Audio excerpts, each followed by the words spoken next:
Hello बच्चों, class 12 का physics में हम लोग को यहाँ पे क्या क्या टॉपिक पढ़ना है। तो आपके सामने यहाँ पे सबसे पहला चैप्टर है वैद्युत आवेश तथा क्षेत्र। बट इससे पहले हम लोग समझ लेते हैं बच्चों कि जो फिजिक्स है इसमें कितनी सारी चीज़ें हम लोग को पढ़नी है, शुरू कहाँ से करना है, ये आपके लिए बहुत ही इम्पोर्टेंट चीज़ है। तो इसमें दो भाग हैं।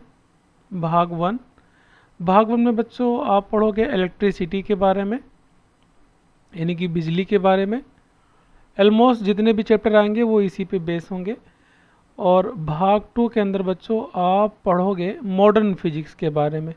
मॉडर्न फिजिक्स का मतलब होता है कि फिजिक्स के अंदर 1800 के बाद जितना भी खोज हुआ वो सब, लाइक इलेक्ट्रॉन, प्रोटॉन, न्यूट्रॉन, इस सब चीज़ के बारे में।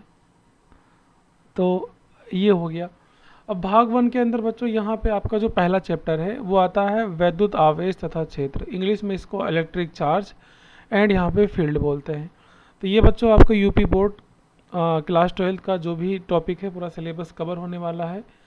और यहाँ तक कि और भी अगर बच्चे यहाँ पे देखना चाहते हैं तो देख सकते हैं, क्योंकि टॉपिक्स को बिल्कुल आसान तरीके से यहाँ पे समझाया जाएगा। तो यहाँ पे बच्चों हम लोग सबसे पहले देखेंगे विद्युत आवेश।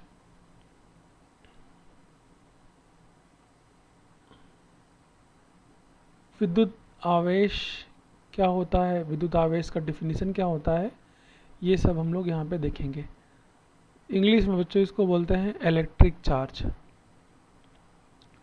तो विद्युत आवेश का परिभाषा पढ़ने से पहले हम लोग कुछ बातें हैं जिसको समझ लेते हैं, लाइक कि इसकी हिस्ट्री क्या है आखिर विद्युत आवेश की।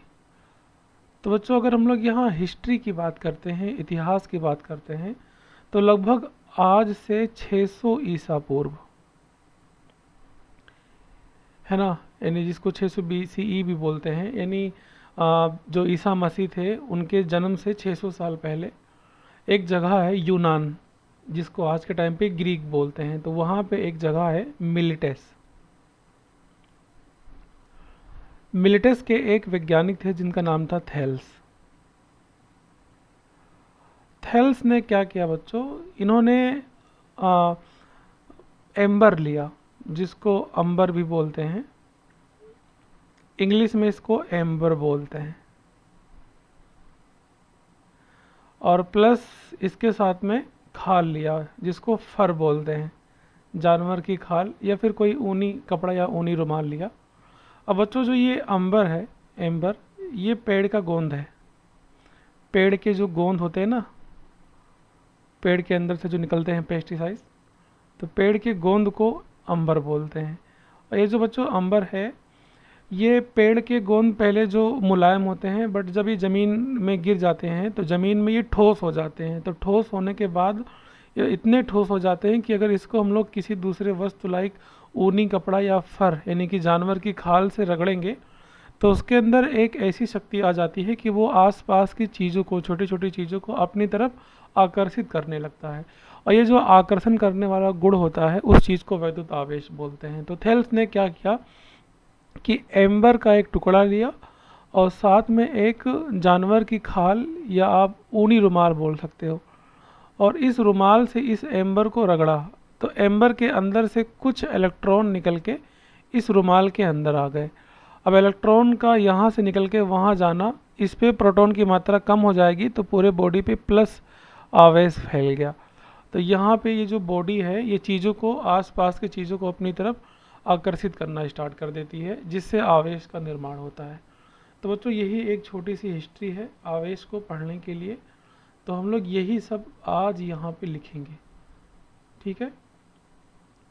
तो यहाँ पे अगर हम लोग बात करते हैं कि आखिर डिफिनीशन क्या होता है वैद्युत आवेश का, तो ये होता है बच्चों किसी वस्तु या पदार्थ, है ना, पदार्थ भी आप वस्तु को बोल सकते हो, किसी वस्तु या पदार्थ का वह गुण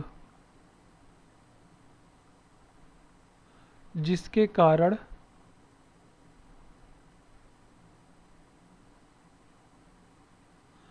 वैद्युत, या विद्युत बच्चों दो अलग नाम है बट एक ही चीज़ है, विद्युत। वैद्युत या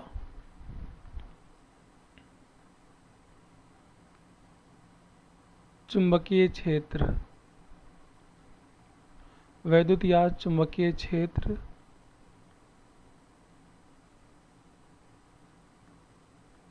उत्पन्न करता है।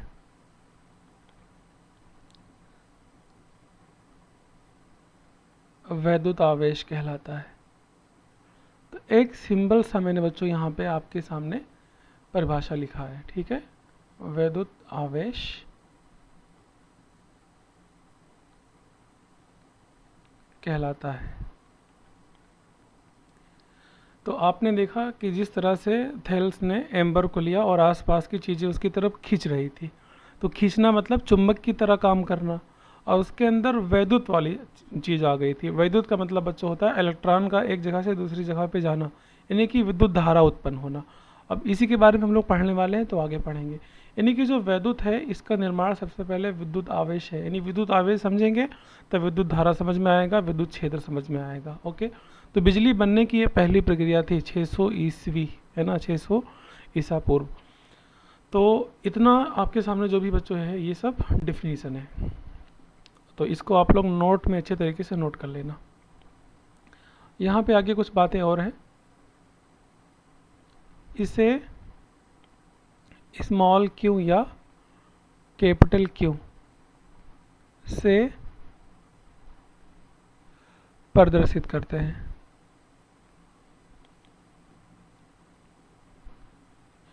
एक बात यहाँ पे और है,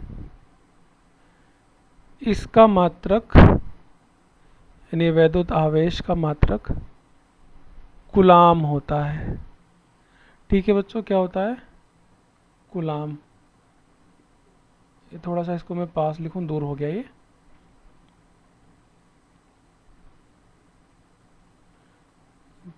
कूलाम होता है, ठीक है। और ये जो कूलाम है बच्चों, कूलाम को स्मॉल सी से यहाँ पे दिखाएंगे, स्मॉल सी से यहाँ पे इसको प्रदर्शित करेंगे। ओके, और यहाँ पे एक बात और है, यह एक अदिश राशि है, मतलब इसमें दिशा नहीं होता, केवल परिमाण होता है। यह एक अदिश राशि है। तो बच्चों इतना सारा चीज़ आपके सामने लिखा है बेहतरीन तरीके से, बहुत ही बेहतरीन नोट है। आप चाहो तो नोट्स बना के इस सारे को अच्छे तरीके से कॉपी में लिख सकते हो। तो यहाँ पे जो आपने देखा, पढ़ा, और यहाँ पे क्या लिखा है बच्चों कि किसी वस्तु या पदार्थ का वह गुण जिसके कारण वैद्युत या चुंबकीय क्षेत्र उत्पन्न करता है वैद्युत आवेश कहलाता है। बहुत सारी किताब में लिखा होता है किसी वस्तु या पदार्थ का वह गुण जिसके कारण किसी चुंबकीय क्षेत्र या वैद्युत क्षेत्र में बल का अनुभव करता है वैद्युत आवेश कहलाता है। तो दोनों सेम चीज़ है, बाकी आपके सामने यहाँ पे चीज़ें लिखी हुई हैं जिसको बेहतरीन तरीके से बच्चों आप लोग समझ लेना। ओके, तो इतनी सारी बातें जो आपके सामने यहाँ पे बताई गई हैं, इसको एक कॉपी में अच्छे तरीके से नोट कर लेना। अब हम लोग बच्चों आगे बढ़ते हैं और हम लोग समझते हैं कि आवेश के प्रकार कितने होते हैं। तो यहाँ पे जो आपका अगला हेडिंग है वो है प्रकार।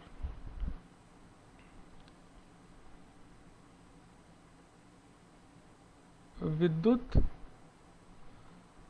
आवेश के प्रकार। ओके बच्चों, अब विद्युत आवेश के प्रकार में हम लोग बात करें तो ये बच्चों दो प्रकार के होते हैं। यहाँ पे थोड़ा सा कलर चेंज कर लेते हैं ना, दो प्रकार होते हैं। तो जो पहला प्रकार है वो है बच्चों धन आवेश। धन आवेश इंग्लिश में इसको पॉजिटिव चार्ज बोलते हैं। इंग्लिश बच्चों बहुत ज़रूरी है, इंग्लिश आप सीख लेना, क्योंकि इंग्लिश में अगर आप लोग सीख जाओगे तो आगे की पढ़ाई आपकी आसान हो जाएगी।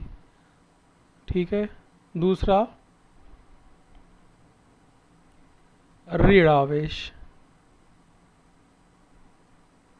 ऋण आवेश निगेटिव चार्ज।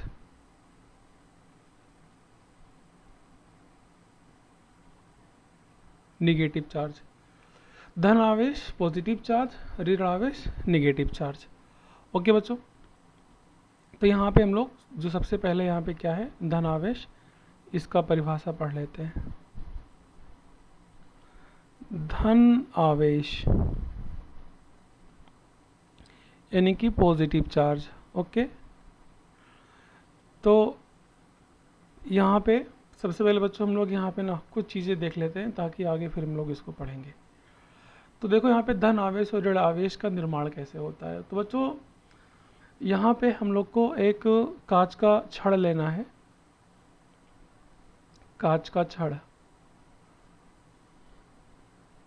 और एक ऊनी वस्त्र लेना है।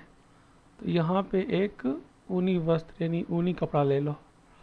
अब बच्चों जब हम लोग किसी कपड़े से यानी ऊनी कपड़े से हम लोग इस कांच के छड़ को रगड़ेंगे, रब करेंगे, तो इसके अंदर से इलेक्ट्रॉन ट्रांसफ़र होंगे। ओके, तो इलेक्ट्रॉन निकल के जब इसके अंदर चले आएंगे तो मान लो कि ये जो कांच है इसके अंदर 20 इलेक्ट्रॉन है ना, और 20 प्रोटॉन है। तो बच्चों 20 इलेक्ट्रॉन में से एक इलेक्ट्रॉन निकल के इस रुमाल के अंदर आ जाएगा। तो मान लो इस रुमाल में 5 इलेक्ट्रॉन थे और 5 प्रोटॉन थे, तो इस रुमाल में इलेक्ट्रॉन की मात्रा बढ़ जाएगी, मतलब एक और आ गया तो 5 और 1 6 हो जाएगा, और प्रोटॉन की मात्रा 5 ही रहेगी। तो बच्चों जिस कण की मात्रा बढ़ी है उसका प्रभाव पूरे बॉडी पे फैल जाएगा, मतलब इलेक्ट्रॉन 6 इलेक्ट्रॉन हो गए ना, तो इसकी वजह से बच्चों पूरे बॉडी पे माइनस माइनस यानी माइनस माइनस ये जो आवेश है ये फैल जाएगा, यानी पूरे बॉडी पे बच्चों इलेक्ट्रॉन फैल जाएगा। अब 20 इलेक्ट्रॉन में से एक इलेक्ट्रॉन निकल आया तो 19 इलेक्ट्रॉन बचा, बट प्रोटॉन की मात्रा बढ़ गई। तो यहाँ पे प्रोटॉन की मात्रा बढ़ जाएगी तो पूरे बॉडी पे प्लस का निशान फैल जाएगा जो प्रोटॉन की मात्रा को दिखाता है। तो यहाँ पे प्रोटॉन की मात्रा बढ़ जाएगी। अब इस पूरे पे बच्चों ये प्लस प्लस का जो निशान देख रहे हो, इस चीज़ को बच्चों बोलते हैं धन आवेश। क्या बोलते हैं बच्चों? धन आवेश या धन आवेशित वस्तु, है ना, या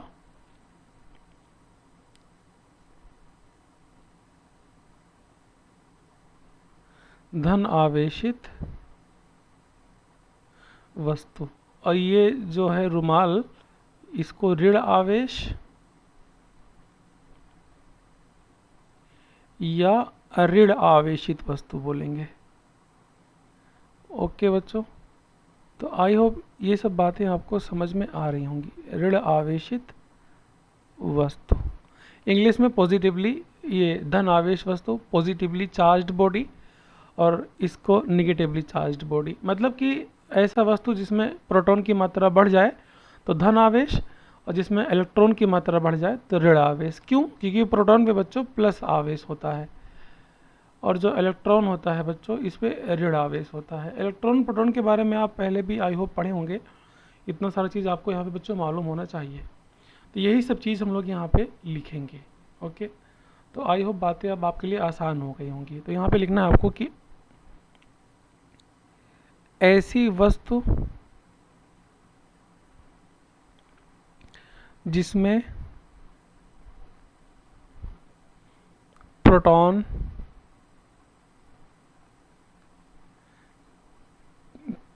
की अधिकता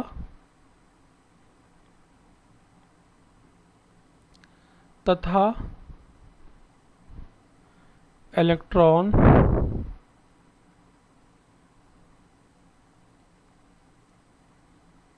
की कमी हो। प्रोटॉन की अधिकता तथा इलेक्ट्रॉन की कमी हो, धन आवेश या धन आवेशित वस्तु। धन, ये दोनों सेम चीज़ है बच्चों, तो यहाँ पे डाउट में आप नहीं होना। धन आवेशित वस्तु कहलाती है। तो धन आवेश या धन आवेशित वस्तु, आवेश किसी बॉडी के अंदर फैला होगा, आवेश का जो प्रभाव है वो किसी बॉडी के अंदर ही होगा, तो पूरा का पूरा वस्तु धन आवेश कहलाएगा।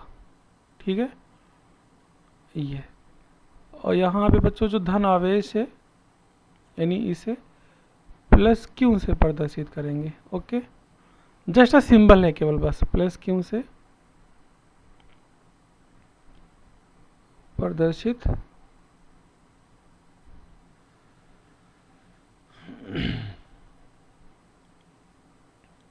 करते हैं। वीडियो आपको अगर स्लो लग रही होगी तो यहाँ पे आप प्लेबैक स्पीड बढ़ा के यानी 1.25 या 1.5 में देख सकते हैं, ताकि आप अच्छे क्वालिटी में वीडियो को देख सकें। तो ये हो गया बच्चों आपका पहला। और ऐसे यहाँ पे आपका जो दूसरा है, दूसरा क्या है, यहाँ पे मैं कलर चेंज कर दूँ हेडिंग का, ताकि ये अलग अलग लगे ना। ऋण आवेश,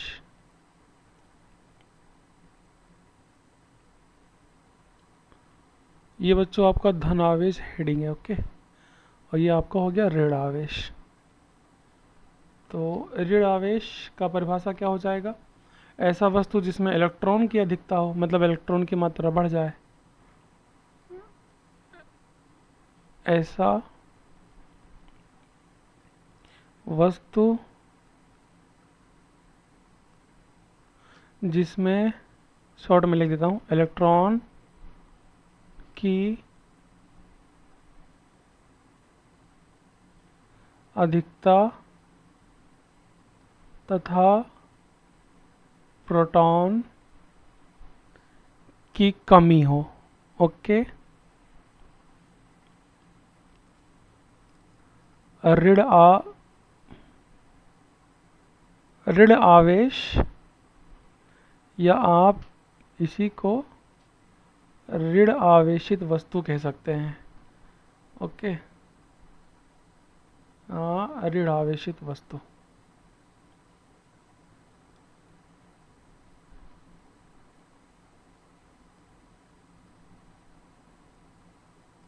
ऋण आवेशित वस्तु कहते हैं, कहलाती है, ठीक है, जो आपको अच्छा लगे। तो ये बात आपकी बच्चों हो गई खत्म। तो धन आवेश और ऋण आवेश। अब वहाँ पे प्लस क्यू था, इसे माइनस क्यू से प्रदर्शित करते हैं, इसे माइनस क्यू से प्रदर्शित करते हैं, ओके बच्चों। आई होप इतनी सारी बातें आपको समझ में आई होंगी। यहाँ पे आप जितना भी पढ़ाया जा रहा है आप इसको नोट कर लीजिए किसी नोट में, ताकि आगे आपको बहुत काम आए, ठीक है। तो बच्चों यहाँ पे हम लोग अब आगे बढ़ जाते हैं और नेक्स्ट हेडिंग पढ़ते हैं, विद्युत आवेश का गुण, ओके। तो property of electric charge, English में प्रॉपर्टी ऑफ इलेक्ट्रिक चार्ज। तो बच्चों यहाँ पे हम लोग इसको पॉइंट टू पॉइंट समझेंगे कि प्रॉपर्टी क्या होता है, ठीक है। तो पॉइंट टू पॉइंट समझने के लिए यहाँ पे जो सबसे पहला प्रॉपर्टी है बच्चों, वो है दो समान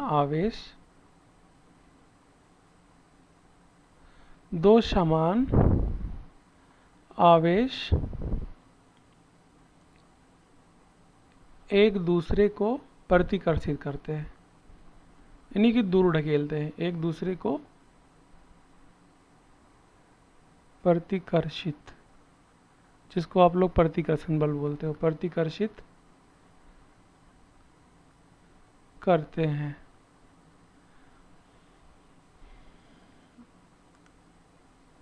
ओके। एवं इसी में एवं दो विपरीत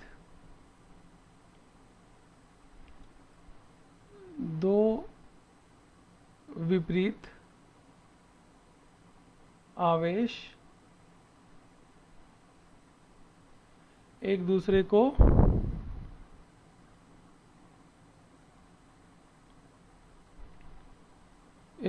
को आकर्षित करते हैं, ओके बच्चों। तो देखो यहाँ पे कितना बेहतरीन नोट मैं आपको लिखा रहा हूँ, आप इसको नोट कर लीजिएगा। एक दूसरे को आकर्षित करते हैं। थोड़ा सा इसका डायग्राम है, तो उसको भी आप लोग लगे हाथ देख लो, ताकि हम लोग फिर आगे बढ़ें। तो बच्चों यहाँ पे जैसे मान लो कि यहाँ पे प्लस और प्लस सेम है ना, समान आवेश, या फिर minus and minus, plus plus हो या माइनस माइनस हो, ये दोनों समान आवेश है। तो इन दोनों के बीच जो बल लगेगा बच्चों, वो आपका प्रतिकर्षण बल होगा। ओके, प्रतिकर्षण बल या प्रतिकर्षित करते हैं जो प्रतिकर्षण बल। मतलब कि अगर मान लो बच्चों कोई वस्तु है, जैसे मान लो कि ये जो कांच का छड़ है, इस कांच के छड़ पे बच्चों प्लस प्लस प्लस आवेश फैला हो, और कोई दूसरा छड़ है, मान लो कि एबोनोइट रॉड है ना, आबनूस का छड़ इसको बोलते हैं, इस पे भी मान लो प्लस प्लस आवेश हो। ये कौन सा छड़ है? ये कांच का छड़ है, और ये बच्चों आबनूस का छड़ है। आबनूस जो होता है ये रबड़ का बना होता है, ठोस रबड़। अब इससे भी प्लस आवेश है, इससे भी प्लस आवेश। से प्लस आवेश कैसे आया होगा? ऊनी रुमाल से इसको रगड़े होंगे, इलेक्ट्रॉन निकल के उस रुमाल में चले गए होंगे या ऊनी कपड़े में चले गए होंगे, तो इस पर प्लस आवेश फैल गया होगा। सेम इसके भी साथ कोई ऊनी वस्त्र होगा जिसको रगड़ा गया होगा, तो इसमें से इलेक्ट्रॉन निकल के उस कपड़े के अंदर चले गए होंगे, तो ये प्लस चार्ज बन गया होगा। अब बच्चों जब हम लोग इन दोनों को करीब करीब लेके जाएंगे ना, तो ये वाला इसको धक्का देगा और दूर भगा देगा, मतलब ये इसको चिपकेगा नहीं, दूर भगाएगा। और ये वाला इसको धक्का देगा तो इसको दूर भगा देगा, मतलब एक दोनों एक दूसरे को प्रतिकर्षित करेंगे, ठीक है। और इसी तरीके से बच्चों अगर मान लो प्लस माइनस हो या फिर माइनस प्लस हो, तो माइनस प्लस और प्लस माइनस, तो इनके बीच जो बल होगा बच्चों वो आकर्षण बल होगा। ये जस्ट एक चुंबक की तरह होते हैं, ठीक है, आकर्षण बल। मतलब कि जैसे आपने पढ़ा नहीं था, कांच का छड़ और ऊनी वस्त्र, तो कांच का छड़ जिसमें plus charge plus charge plus charge plus charge, और इस बार बच्चों आप ऊनी रुमाल ले लो, minus minus minus minus minus minus minus charge, तो ये माइनस ये प्लस, तो इस रुमाल को ये कांच का छड़ चिपका लेगा, मतलब अपनी ओर खींचेगा इस रुमाल को, तो इनके बीच जो बल लगेगा बच्चों वो आकर्षण बल होगा। तो आई होप इतनी बात आपको समझ में आ गई होगी। ओके, तो हम लोग आगे बढ़ते हैं और यहाँ पे पढ़ते हैं दूसरा गुण। बच्चों दूसरा गुण क्या है? दूसरा गुण है आवेश संरक्षित होते हैं। ये थोड़ा सा गड़बड़ हो गया बच्चों, यहाँ पे जिस चीज़ से मैं इसको लिख रहा हूँ ना, वो थोड़ा सा आपको अजीब लग सकता है या राइटिंग में कोई प्रॉब्लम हो सकती है। आवेश संरक्षित होते हैं। संरक्षित का इंग्लिश होता है कंजर्वेशन, है ना, या कंजर्व। आवेश से संरक्षित होते हैं। तो बच्चों यहाँ पे आवेश संरक्षित होते हैं, संरक्षित जो है शब्द है इस संरक्षण से आया है, इसको शॉर्ट में संरक्षित बोलेंगे, और इसका इंग्लिश होता है कंजर्वेशन, ठीक है। कंजर्वेशन का मतलब आपने पढ़ा होगा, कंजर्वेशन ऑफ मोमेंटम, है ना, संवेग संरक्षण का नियम। ऐसे ही आवेश संरक्षण का नियम होता है। तो बच्चों कंजर्वेशन का मतलब होता है कि जो आपके ये प्लस क्यू चार्ज होते हैं या माइनस क्यू चार्ज होते हैं, इसको बच्चों आप लोग नष्ट नहीं कर सकते हो और ना ही इसको उत्पन्न कर सकते हो, बल्कि एक रूप से दूसरे रूप में बदल सकते हो। मतलब अगर मान लो कोई बॉडी है, कोई वस्तु है, ये मान लो बच्चों कोई वस्तु है, और इस वस्तु के ऊपर बच्चों प्लस प्लस आवेश कुछ इस तरह से फैला हुआ है, तो ये जो बच्चों यहाँ पे आवेश है, देखो सबसे पहले कोई जो बॉडी होती है, जैसे मान लो कि मैं एक बॉडी पहले ले रहा हूँ, ये बॉडी आपकी बच्चों न्यूट्रल है, उदासीन। तो उदासीन का मतलब होता है कि उस वस्तु के अंदर इलेक्ट्रॉन और प्रोटॉन की मात्रा बराबर हो। जैसे मान लो कि इस वस्तु के अंदर बच्चों 20 इलेक्ट्रॉन और 20 प्रोटॉन है, तो यहाँ पे 20 इलेक्ट्रॉन माइनस में और 20 प्रोटॉन प्लस में, तो -20 और +20 क्या बन जाएगा? 0। मतलब ये जो वस्तु है बच्चों, ये पूरी की पूरी वस्तु उदासीन बन जाएगी, मतलब कोई आवेश नहीं होगा। बट जैसे ही हम लोग इस पे बाहर से बल लगाएंगे, बाहर से कोई एनर्जी देंगे इस वस्तु के ऊपर, तो इसके अंदर से इलेक्ट्रॉन निकल जाएंगे। इलेक्ट्रॉन निकलेंगे तो प्रोटॉन की मात्रा बढ़ जाएगी और पूरा वस्तु आपका इस तरह से धन आवेश से भर जाएगा, जिसे बोलेंगे धन आवेशित वस्तु या इंग्लिश में पॉजिटिवली चार्ज्ड बॉडी। तो यहाँ पे बच्चों आपका जो धन आवेश है, ये आवेश पूरा का पूरा कांस्टेंट रहेगा, ख़त्म नहीं होगा। मतलब ऐसा नहीं कि ये वस्तु रखा रहे और अपने आप इसके अंदर से जो ये प्लस चार्ज ख़त्म हो जाए, तो ऐसा नहीं होता है, वो कांस्टेंट होता है। कांस्टेंट मतलब कि नष्ट ही नहीं हो रहा है, फिक्स है वो, है ना। तो हम आवेश को ना तो नष्ट कर सकते हैं, ना ही इसको उत्पन्न कर सकते हैं, ना ही बना सकते हैं, क्योंकि वो वस्तु में मौजूद होता है। बट हम लोग इसको एक रूप से दूसरे रूप में बदल सकते हैं। आवेश संरक्षित होते हैं, इसका मतलब यही है जो आपने अभी सुना। ठीक है बच्चों, आगे बढ़ते हैं और तीसरी प्रॉपर्टी जो है हम लोग उसको समझ लेते हैं। तीसरी प्रॉपर्टी है बच्चों आवेश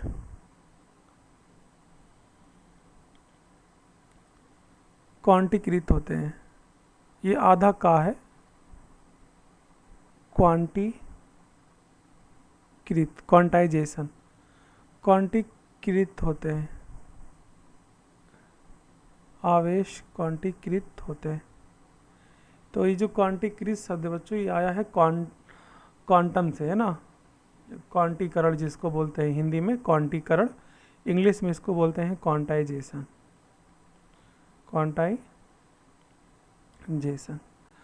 क्वांटाइजेशन जो शब्द है बच्चों, इसका मतलब होता है कि जो आवेश है, ये जो क्यू आवेश है, ये बच्चों प्लस माइनस एन ई के फॉर्म में होगा, प्लस माइनस एन ई। जहाँ पर ये जो आपका एन है, ये नंबर ऑफ इलेक्ट्रॉन को दिखाता है। एन है जो नंबर ऑफ इलेक्ट्रॉन है, इलेक्ट्रॉन की संख्या, और ये हमेशा बच्चों पूर्णांक होगा। क्या होगा? पूर्णांक। तो पूर्णांक ऐसा नंबर जो पूरा पूरा हो। तो प्लस माइनस बच्चों ये 1 होगा, प्लस माइनस बच्चों 2 होगा, प्लस माइनस 3 होगा। ऐसे करते करते बहुत सारे नंबर हो सकते हैं इलेक्ट्रॉन के। ओके, तो यहाँ पे आपने पूर्णांक पढ़ा होगा, पूर्णांक जिसको इंटीजर बोलते हैं, जेड से इसको दिखाते हैं। ये कैसे दिखते हैं? 0 से लेके दाईं तरफ का हर एक नंबर +1 +2, है ना। ऐसे करते करते प्लस अनंत तक, फिर -1 -2, ऐसे करते करते माइनस अनंत तक पढ़ा होगा आपने। तो ये यहाँ पे 0 जो है बच्चों, वो 0 यहाँ पे n के अंदर नहीं लिया गया है। क्यों? क्योंकि अगर आवेश का जो मात्रा है बच्चों, यानी नंबर ऑफ इलेक्ट्रॉन अगर 0 हो जाएगा तो वस्तु आपकी उदासीन कहलाती है।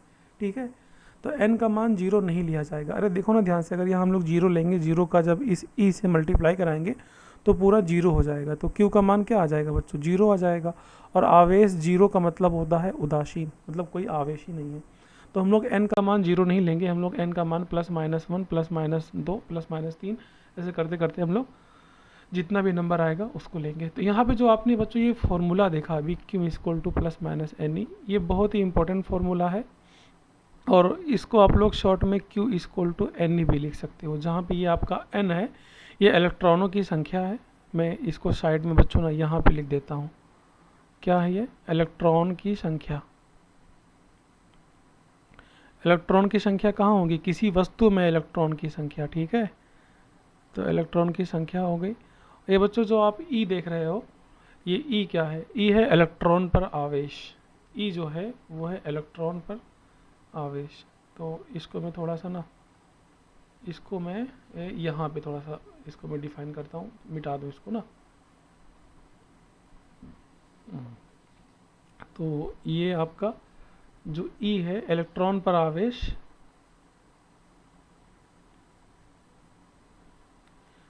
एक इलेक्ट्रॉन पर आवेश होता है। ये एक इलेक्ट्रॉन पर आवेश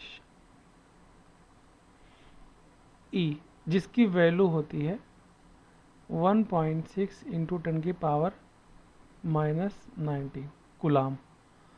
ओके बच्चों, तो आई होप ये बात इतनी सारी आपको समझ में आ गई होगी। तो Q = Ne का मतलब होता है कि जो भी इलेक्ट्रॉन होंगे वो पूर्ण मात्रा में होंगे, यानी पूरे पूरे होंगे। यानी n का मतलब बच्चों कि 1 इलेक्ट्रॉन हो सकता है, 2 इलेक्ट्रॉन, 3 इलेक्ट्रॉन, ये नंबर माइनस में भी हो सकते हैं। मतलब कि मैं -5 ले लूँ या -6 ले लूँ, है ना। बट कभी भी बच्चों 1.2 नहीं होगा।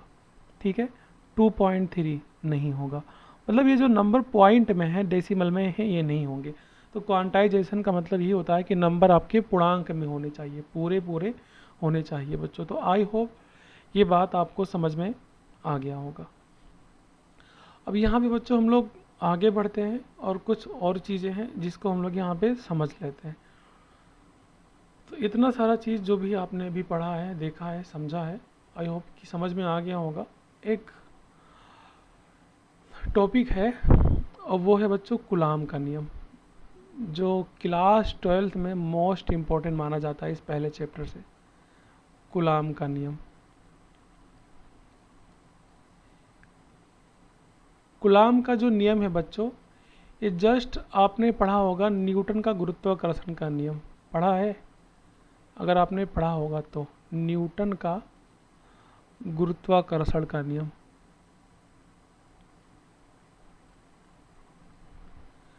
न्यूटन का गुरुत्वाकर्षण का जो नियम है बच्चों, आपने इसको 11 में पढ़ा होगा, क्लास 9th में भी है ये क्या बोलता है कि कोई दो वस्तु है जिसकी द्रव्यमान m1 और m2 है।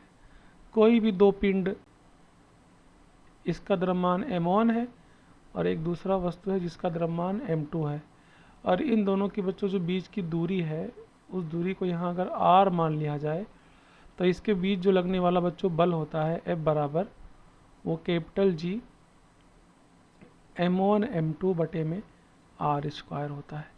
तो जस्ट कूलाम ने ये बोला कि दो आवेश Q1 और Q2 ये किसी भी प्रकृति की हो सकती हैं। प्रकृति का मतलब प्लस और माइनस दोनों हो सकती हैं। ये जो दो आवेश होता है, इनके बीच में लगने वाला जो बल होता है, दूरी r ही रहेगा, इनके बीच जो लगने वाला बल होता है वो बच्चों होता है K Q1 Q2 बटे में r स्क्वायर। और जहाँ पर ये जो G है बच्चों नियतांक है, गुरुत्वाकर्षण नियतांक, और ये जो K है ये भी नियतांक है। नियतांक का मतलब होता है बच्चों कि जैसे मान लो कि मैंने ये जो दो वस्तु रखा, अब ये दोनों वस्तु आप कहाँ रख रहे हो, हवा में रख रहे हो, पानी में रख रहे हो, कहाँ रख रहे हो? तो मान लो अगर हवा में रख रहे हो तो बच्चों अगर हवा में हम लोग रखेंगे दोनों वस्तु को, तो ये वाला वस्तु सामने वाले पे क्या लगाएगा? बल लगाएगा। तो जब ये वस्तु सामने वाले पे बल लगाएगा तो जो हवा है ना वो रुकावट पैदा कर सकता है, जिसको आप लोग एयर रेजिस्टेंस बोलते हो। तो वो बहुत सारी जो बीच में रुकावटें होती हैं, जैसे वायु का तमाम चीज़ ना, तो उस ये जो नियतांक होता है ये उस चीज़ को फिक्स करता है। इसी तरह से ये जो के है ये भी फिक्स करता है। और ये जो के है बच्चों, इसकी वैल्यू होती है जो कूलाम ने बताया था यहाँ पे 1/4 पाई एप्सिलॉन नॉट। ओके, तो ये क्यों की वैल्यू है, के की वैल्यू है। इसी तरीके से अगर ये के की वैल्यू हम लोग को मालूम चल जाएगी तो यहाँ से F बराबर हो जाता है 1/4 pi epsilon not Q1 Q2 upon में r स्क्वायर। तो ये जो k है इसकी वैल्यू ये है, और इस पूरे को सॉल्व करने पे इसकी न्यूमेरिक वैल्यू होती है 9 × 10 की घात 9। ओके, जिस तरह से कैपिटल G की वैल्यू होती है, कितनी होती है कैपिटल G की वैल्यू? 6.67 × 10 की घात -11। तो बच्चों इतना सारा चीज़ जो मैंने आपके सामने बताया है, समझाया है, इसको बेहतरीन तरीके से देख लेना। कूलाम का नियम अभी मैंने केवल एक इंट्रो दिया है, मैंने आपको यहाँ पे प्रूफ नहीं करवाया। कूलाम का नियम हम लोग अच्छे से इसको एक्सप्लेन करेंगे बच्चों, और जो भी यहाँ पे फॉर्मूला है, जो भी कूलाम ने बताया है, हम लोग उस फॉर्मूला को यहाँ प्रूफ करेंगे। तो बच्चों ऐसे ही आप पढ़ते रहिए, सुकून से पढ़िए, इत्मीनान से पढ़िए, क्योंकि हम लोग चलने वाले हैं अनंत से भी आगे। तो बच्चों हम लोग मिलेंगे नेक्स्ट वीडियो में कूलाम के नियम के साथ, जिसमें हम लोग कूलाम का नियम प्रूव करेंगे। फॉर्मूला क्या होता है, कूलाम के नियम का जो भी है मात्रक क्या होता है, नियतांक क्या होता है, यहाँ पे जो के नियतांक है इसके बारे में पढ़ेंगे। यहाँ पे एप्सिलॉन नॉट, इसको विद्युतशीलता बोलते हैं बच्चों। ये सब चीज़ क्या होता है बिल्कुल आसान तरीके से, सिंपल तरीके से हम लोग समझेंगे। बस आप केवल एक काम करना, इस सब चीज़ को किसी अच्छे कॉपी में नोट कर लेना, ताकि बोर्ड एग्ज़ाम के टाइम हम लोग इस सब चीज़ को रिवाइज करके अच्छा नंबर ला सके पढ़ के। ओके, तो थैंक यू सो मच।